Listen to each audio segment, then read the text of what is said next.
Hello friends and family, and welcome back to Come Sit at My Table. We are Tom and Melissa. I'm Tom, Melissa's behind the camera. Today we are going to make a key lime pie. Now the first time that either of us had key lime pie was the summer after we got married when we went to Key West, Florida. Since neither of us had ever had key lime pie, and it's called key lime pie from the Florida Keys, we decided to go in the quest of the perfect key lime pie. And we feel like we probably found it. We ate key lime pie at numerous restaurants that week, but the one we liked best was at a place called Billy's.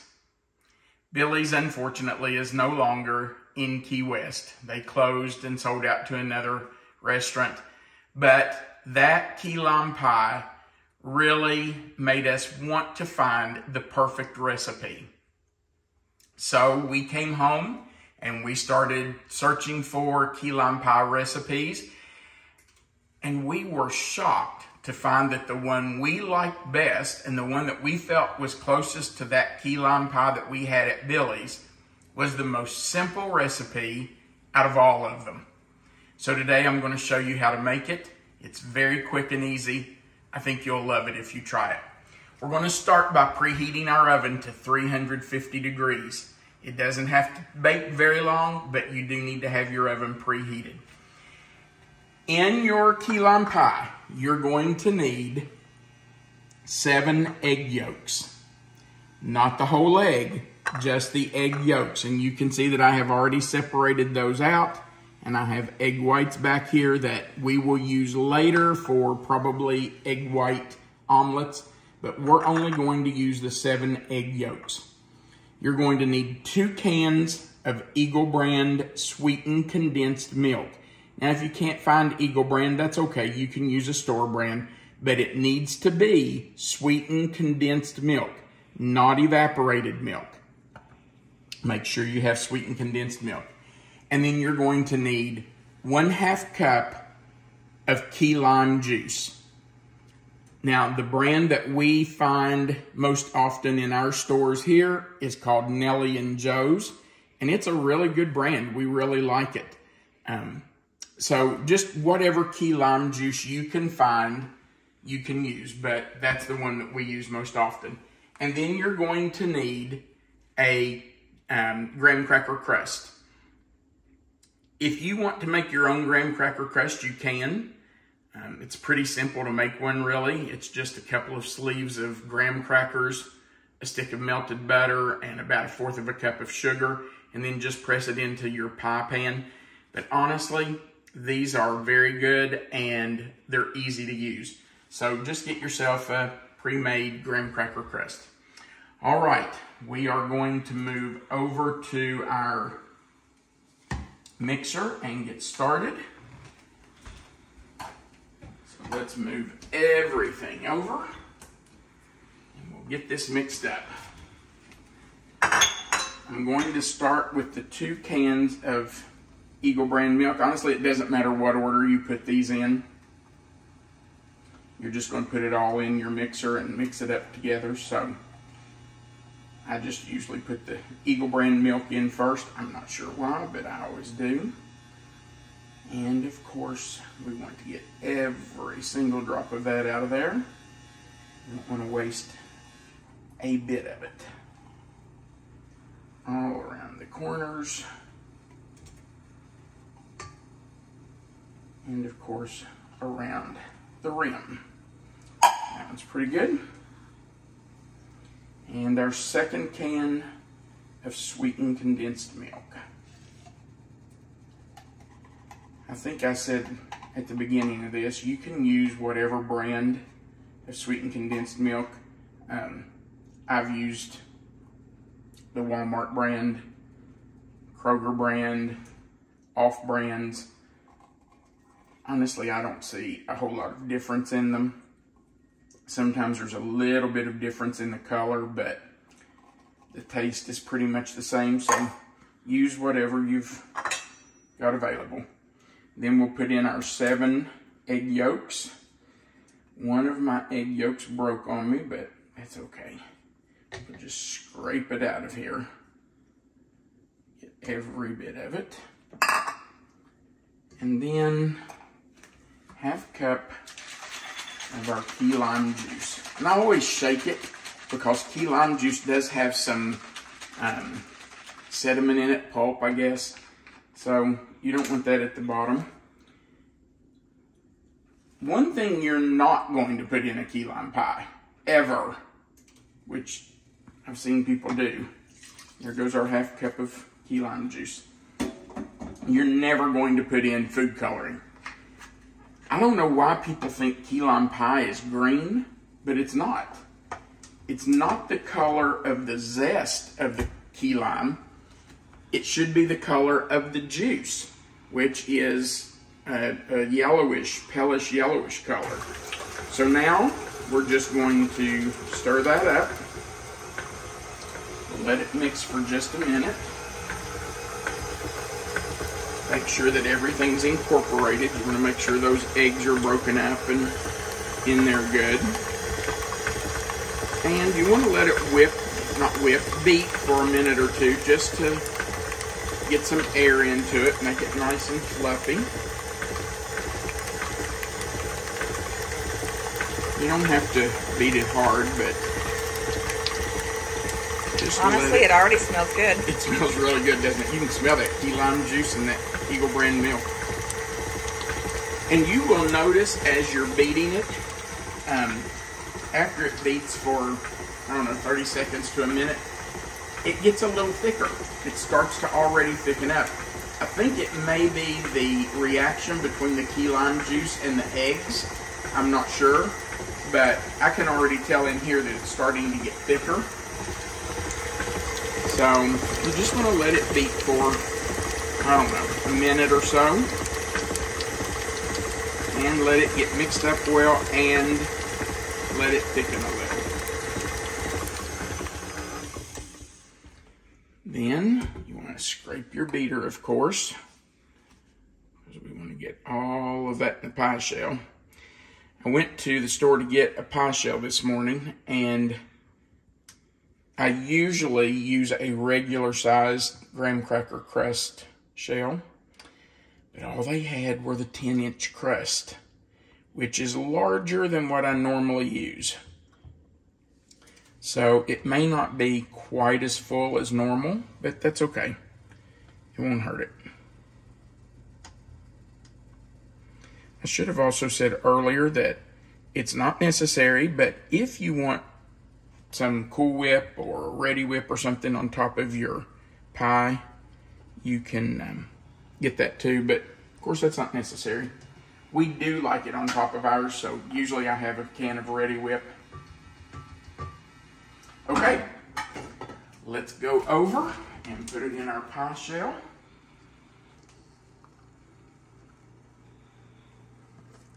And we want to get every single drop of that out.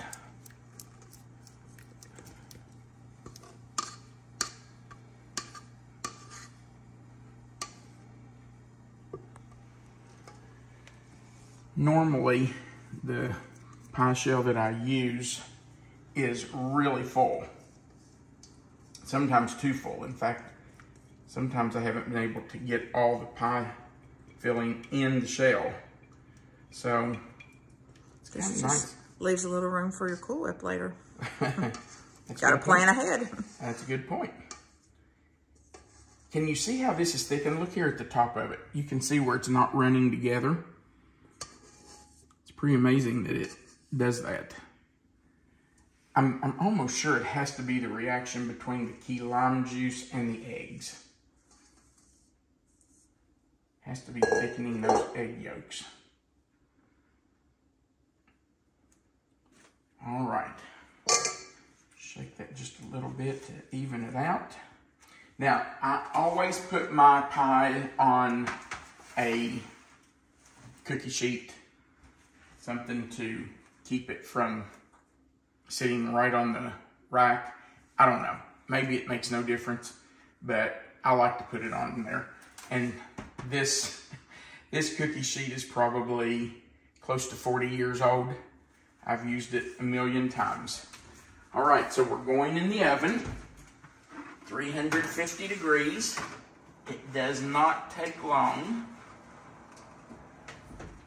And let me look real quick. I think, let's see, takes 15 minutes. So let's set our timer for 15 minutes. We'll let it bake. After it's finished baking, I'm just going to take it out, let it come to room temperature, and then we'll put it in the refrigerator. You cannot cut this warm. It has to be cooled in order to cut it so that it doesn't run. So I probably will wait until after we bring it out of the refrigerator, but we will bring you back when we get ready to cut it and let you see what it looks like. See you in just a little while. We hadn't intended to come back and show you the pie until it came out of the refrigerator after it had cooled. But after we put it in the oven, we started thinking maybe you'd like to see what it looks like after it comes out of the oven. So it has actually been in for 17 minutes. At 15 minutes, we decided it wasn't quite ready in the middle, so I left it in for 2 more minutes. But normally 15 minutes is about right. Now you can see there's not a lot of difference in the way it looks from when it went in. Looks very similar, but that little amount of baking time really changes the thickness of it. So it only takes about 15 to 17 minutes to let it bake. We'll let it cool to almost room temperature, and then I'll put it in the refrigerator and we'll let it cool completely, and then we'll come back and show you what it looks like when we cut it. It's been just a little over 3 hours since we put the pie in the refrigerator, and it has set up perfectly. You can see that it is perfectly firm. It does not move. So about 3 hours is plenty of time for it to set up. Before we cut the pie, let me remind you that the recipe for this key lime pie, just like all of our videos and recipes, is in the description right under this video. All you have to do is go down below the video, click on the little arrows, and the description will pop up with the recipe written there for you. Also, if you would, we would sure appreciate if you would go down below the video on the left side and click the thumbs up, and on the right side, click the word subscribe and the notification bell with the word all.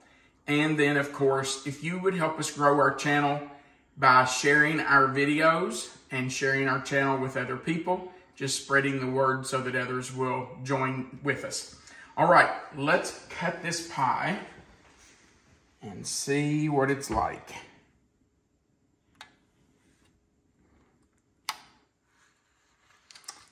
It slices really well. It's firm enough that you don't have to worry about it running. Usually the first piece is the one that's the hardest to get out when you're doing pie. And I'm just going to tell you, I love all desserts, cakes, cookies, bars, anything. But pie is probably my favorite.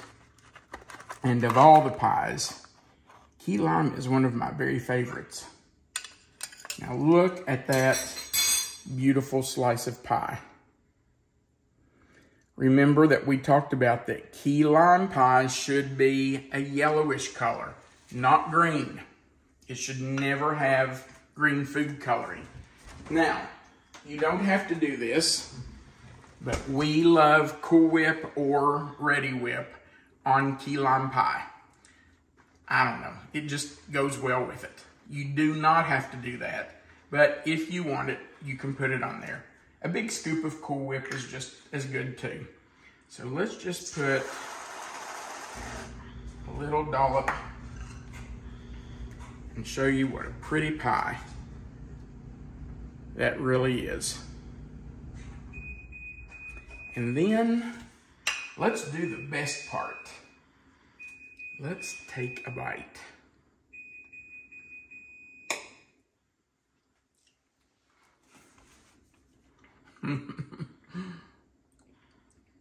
That is so good.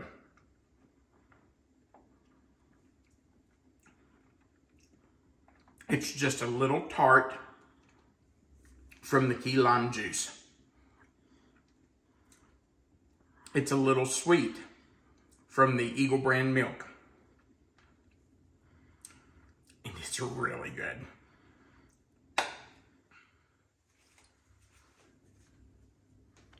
And there's a bite for the camera woman. That was delicious. It really is one of our favorite pies. And I never eat it without thinking about our trips to Key West, Florida. Such good memories. Aren't you thankful that food carries memories with it? Just think about traditional Thanksgiving foods and how when you think of those foods, you have memories of people and holidays that have passed. It's the same way with this pie for me. Absolutely delicious. All right. As always, we appreciate that you watch our channel. We really do appreciate that you watch our videos. And as always, you are always welcome to come sit at my table. Have a great day.